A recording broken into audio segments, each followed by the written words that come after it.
from this fever dream that's killing me. You're drowning and I can save you, and that's all I see. Over and over. Een nieuwe week van de zomer van ZVL. Die beginnen we deze maandag vanuit Vogelwaarde. Een dorp dat eigenlijk nog niet zo heel lang bestaat. Het is namelijk ontstaan in de jaren 70 uit een fusie tussen Stoppeldijk en Boskapelle. En iemand dus die daar heel veel over kan vertellen en dat ook bewust heeft meegemaakt, is Arie Sponselee. Hij zat vroeger in de raad en vertelt ons meer over de tijd van vroeger.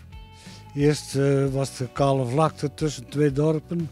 En dat is helemaal volgebouwd, vooral dankzij de sportvelden tussen die twee dorpen. Dat was een hele vooruitgang. Ja, is het volgens u dan wel een positieve of een negatieve ontwikkeling geweest? Bijvoorbeeld die fusie tussen die twee dorpen?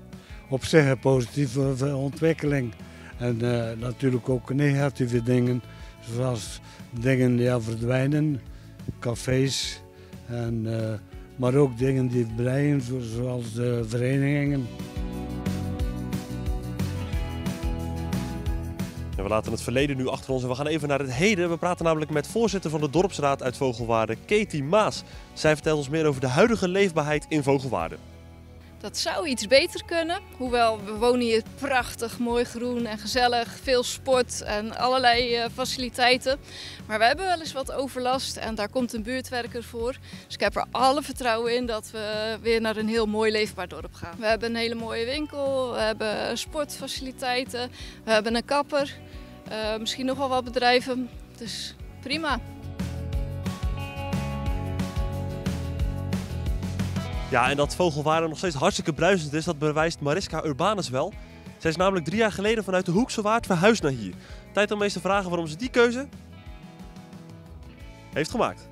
Nou, wij hadden op een gegeven moment bedacht van in de Hoekse Waard willen wij niet meer oud worden. Dat werd ons te druk. En wij komen op zo'n leeftijd, dan wil je het wat rustiger aan gaan doen. En wij dachten, als je dan de Hoekse Waard weggaat, dan moet je ook meteen... Nou, ver weg is een groot woord, maar dan wil je er niet naast gaan wonen, zeg maar. Dus wij hadden een lijstje gemaakt met onze woonwensen. Toen hadden wij bedacht, België is misschien ook wel een leuk idee. Totdat een vriend in Antwerpen tegen ons zei van, goh, ga eens in Zeeuws-Vlaanderen kijken. En als je dan de oostkant van Zeeuws-Vlaanderen pakt, dan heb je het Bourgondische van België. En dan heb je het Zeeuwse en dat past perfect bij jullie. Hoe is het nou om in Vogelwaarde te wonen? Heerlijk. Ja, ik kan het maar met 1 woord samenvatten. Het is heerlijk. Ja, vorige week kwamen we erachter dat het aan de topografische kennis van de Zeeuws-Vlamingen nog wel wat schort. Dus tijd om met deze kaart nu in de nieuwe week eens te kijken of het hier in Vogelwaarde wel goed gaat. Kunt u mij aanwijzen waar Vogelwaarde ligt?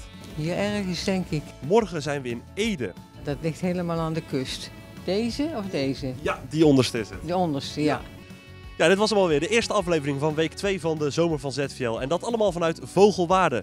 Ja, dat was een mooie aflevering vandaag, hè Marco? Ik vond het een mooie aflevering en we hebben vooral hele lekkere koffie van de supermarkt hier op de hoek gekregen. Echt, we werden warm ontvangen, zeg maar. Zeker. Hopelijk worden we dat morgen ook. En dan vanuit Ede. Tussen 9 en 12 zijn we live op de radio. En s'avonds uiteraard weer op tv om 6 uur met een nieuwe aflevering van de zomer van ZVL. Graag tot dan!